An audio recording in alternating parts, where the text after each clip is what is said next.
Hello and welcome back guys to the our channel. I hope आप सभी अच्छे होंगे, प्यार से होंगे और हमारी इस नई वीडियो का इंतज़ार कर रहे होंगे।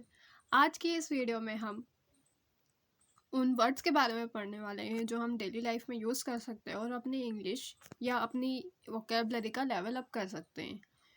अगर आप उनमें से हैं जिनको इंग्लिश बिल्कुल भी नहीं आती है या फिर आपको इंग्लिश तो आती है, आप उन वर्ड को तो यूज़ कर सकते हैं पर उनका मीनिंग नहीं पता होते हैं, तो आप एकदम सही वीडियो में आए हैं। चलिए शुरू करते हैं हमारी आज की वीडियो हमारे पहले वर्ड के साथ, जो कि होने वाला है फाइंड। हमारा आज का पहला वर्ड है फाइंड। फाइंड का मीनिंग इन हिंदी हम बोल सकते हैं किसी चीज़ को ढूंढना, और इन इंग्लिश डिस्कवर और लोकेट समथिंग, किसी चीज़ को खोजना या उसको देखना, फाइंड करना। So the synonym of find will going to be discover, locate, detect and spot, and the antonym of find will going to be lose, miss and overlook. lose मतलब अपन find कर रहे हैं, मतलब किसी चीज़ को ढूंढ रहे हैं, एंड उसका अपोजिट हो जाएगा कि उसको ना ढूंढना, उसको खो देना, घुमा देना। Now the example of find will going to be I can't find my key. मुझे मेरी की नहीं मिल रही है। कैन यू फाइंड माई की, क्या तुम मेरी की ढूंढ सकते हो? Right. Now moving toward our next word that is going to be give. Give मतलब किसी चीज़ को देना, किसी को कुछ देना।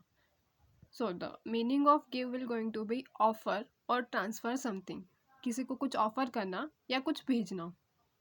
Now the synonym of give will going to be offer, provide, supply और donate, and the antonym of give will going to B take, receive, keep. मतलब गिव मतलब देना। Now the opposite of give will going to be किसी चीज़ को लेना, right. Now the example of give will going to be give me your hand, मुझे तुम्हारा हाथ दो। कैन यू गिव मी की, क्या तुम मुझे की दे सकते हो, चाबी। Can you give me a pencil, क्या तुम मुझे पेंसिल दे सकते हो, राइट। अगर आप इन वर्ड्स को डेली लाइफ में थोड़ा थोड़ा कहीं ना कहीं किसी जगह यूज़ करेंगे तो आप उस चीज़ में मास्टर हो सकते हैं। And I also say you that अगर आपने ये सब वर्ड्स पढ़े हैं तो आप उसके एग्जाम्पल ज़रूर बनाइए। किसी भी छोटी चीज़ को लेकर आप उसका एग्जाम्पल बना लीजिए। नहीं बड़े वर्ड्स बन रहे हैं, नहीं बड़े सेंटेंसेस बन पा रहे हैं, तो छोटे छोटे सेंटेंसेस बनाइए ताकि आपको पता लगे कि हाँ आपको वो चीज़ समझ में तो आ रही है। वरना सिर्फ देखना सुनने से आप कैपेबल नहीं हो पाएंगे, आपको उसमें वर्क तो करना ही पड़ेगा। तो इसलिए मैं आप लोगों को बोलती हूँ कि आप हर वीडियो में जो भी वर्ड्स पढ़ते हैं उनके एग्जांपल्स बनाइए और उन्हें कमेंट में डालिए। इसे आप एज अ होमवर्क कर लीजिए, एज अ वर्क कर लीजिए, ताकि आप में एक प्रेशर बना रहे कि वो मेरे को तो वर्ड्स के एग्जांपल बना के डालने ही हैं। डेली प्रैक्टिस में डालिए ताकि आप इंग्लिश प्रो कर सकें। अगर आप सिर्फ सुन के अलग हट जाएंगे तो इस तरीके से आप मास्टर नहीं कर पाएंगे। Now moving toward our next word that is going to be work. Work मतलब काम करना, जो कि हम डेली करते हैं कुछ ना कुछ। अगर आप हाउस वाइफ हैं तो आप घर का काम कर रहे हैं, अगर आप बच्चे हैं छोटे तो आप स्कूल का काम कर रहे हैं, राइट, होमवर्क कर रहे हैं, क्लास वर्क कर रहे हैं। So the meaning of work will going to be engage in physical और मेंटल एक्टिविटी। किसी भी चीज़ में मतलब फिजिकली इन्वॉल्वमेंट होना या मेंटली इन्वॉल्वमेंट होना। अगर आप कुछ सोच भी रहे हैं तो भी आप वर्क तो कर ही रहे हैं, right. Now the synonym of work will going to be labour, toil, effort और task, and the antonym of work will going to be rest, relax and idle।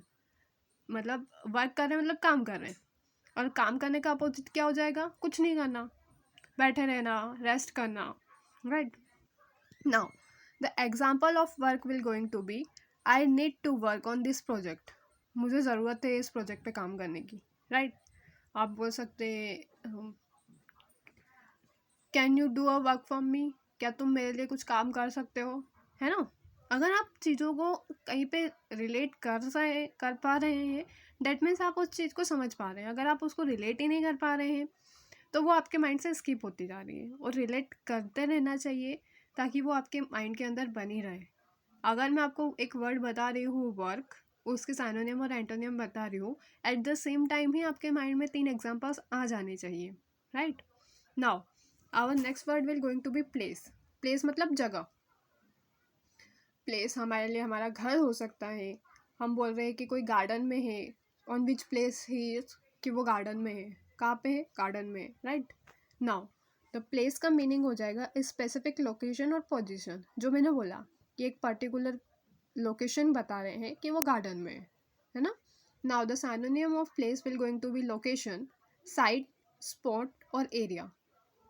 And space place का कोई particular antonym नहीं होता है, मतलब आप जगह को क्या ही डिस्क्राइब कर सकते हो, उसका क्या ही अपोजिट बता सकते हो, बट फिर भी अगर कोई पूछता है तो that will going to be space, थोड़ी सी जगह, डिस्प्लेसमेंट मतलब अलग हो जाना कहीं से, एंड नॉन लोकेशन, कोई लोकेशन ही नहीं है, right.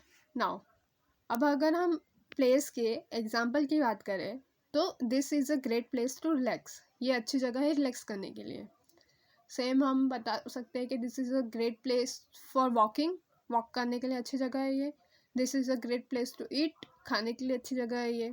Now many more things. अब ये आपके ऊपर है कि आप इसके एग्जाम्पल्स कैसे बना रहे हैं, एंड सिर्फ नॉट स्पेसिफिक वर्ड। अगर मैंने प्लेस बताया है तो आप लोकेशन का भी एग्जाम्पल बनाइए, साइट का भी एग्जाम्पल बनाइए, ताकि आपके माइंड में वो क्लियर रहे, right. Now moving toward our next word, that is feel. Feel करना, किस कुछ महसूस करना, है ना। तो the meaning of feel will going to be experience and emotion और सेंसेशन। किसी इमोशन को एक्सपीरियंस करना या किसी सेंसेशन को, लाइक एकदम से झंझनाहट होती है कभी कभी, दैट इज़ अ फील। आप रो रहे हो, दैट इज़ अ फील। आप हंस रहे हो, दैट इज़ अ फील ना। So the synonym of feel will going to be sense, perceive, experience और touch. And the antonym of feel will going to be, मतलब फील कर रहे हो आप, आपको कुछ समझ में आ रहा है। अब आपको कुछ फील ही नहीं हो रहा है, कुछ समझ ही नहीं आ रहा है, दैट विल बी इग्नोर, नब मतलब कुछ भी नहीं हो रहा है, और अनअवेयर, हमको पता ही नहीं क्या हो क्या रहा है, right. Now the example of feel will going to be I feel happy today, मुझे आज अच्छा लग रहा है। I feel sad today, right. ऐसे ही अगर आप को रोने जैसा फील हो रहा है, आई फील क्राई टुडे, आपको एकदम बुरा लग रहा है, आपको कुछ फील ही नहीं हो रहा है, आई डिडंट फील एनीथिंग, है ना। नाउ अगर आपको इंग्लिश मास्टर करना है तो मेरा एक गोल्डन फार्मूला है। अगर आप उस गोल्डन फार्मूले को रिवाइज करते हैं, उसके अकॉर्डिंगली इंग्लिश लर्न करते हैं, तो आई एम डैम श्योर कि आप इंग्लिश में मास्टर होके रहेंगे। So that formula is this. The formula is, firstly अगर आप किसी वर्ड को पढ़ रहे हैं तो you have to understand the meaning, then its synonym, then antonym and then example, right. अगर आपने एक चीज़ पढ़ी है, जैसे आज हमने वर्क पढ़ा है, तो हमें वर्क की मीनिंग हिंदी और इंग्लिश दोनों, उसके सिनोनियम मतलब उसके सिमिलर वर्ड्स, देन उसके एंटोनियम उसके अपोजिट वर्ड्स, और उसके एग्जाम्पल भी पता होने चाहिए, ताकि हम अलग अलग प्लेसेस पे अलग अलग वर्ड्स यूज़ करके हमारी इंग्लिश का लेवल अप कर सकें। Now it's all up to you guys कि अगर आपको रियली में पढ़ना है तो आपको मेहनत तो करनी पड़ेगी। मैं रोज़ डेली के 5 वर्ड्स डाल रही हूँ, रोज़ उनको प्रैक्टिस कीजिए, उनका एग्जाम्पल लिखिए। और सिर्फ मैं अगर 5 वर्ड्स डाल रही हूँ ना, तो सिर्फ वो 5 वर्ड्स नहीं होते, उसके साइनोनियम्स और एंटोनियम्स मिला के वो अप्रोक्सीमेटली 20 वर्ड्स हो ही जाते हैं। सो हर वर्ड के आप सेंटेंस बनाइए, ताकि आपको पता चले कि यू आर डूइंग इट, आप कर पा भी रहे हो कि नहीं कर पा रहे हो, राइट। हर एक छोटी छोटी प्लेसेस पे इंग्लिश वर्ड यूज़ करना स्टार्ट कीजिए। स्टार्टिंग में लगता है, हर किसी को लगता है, बट लास्ट में आप प्रो हो ही जाते हैं कहीं ना कहीं से। क्या होगा, ज़्यादा से ज़्यादा लोग हंसेंगे, उसके बाद जब आप मास्टर हो जाओगे तो वही लोग आपके लिए क्लैप करेंगे, राइट। अगर आपको ये वीडियो अच्छी लगी हो तो लाइक कीजिए, शेयर कीजिए अपने फ्रेंड्स के साथ, और हमारे चैनल को सब्सक्राइब करना ना भूलिए। और ऐसे ही इंटरेस्टिंग वीडियो के लिए बने रहिए हमारे चैनल के साथ। Thank you so much guys.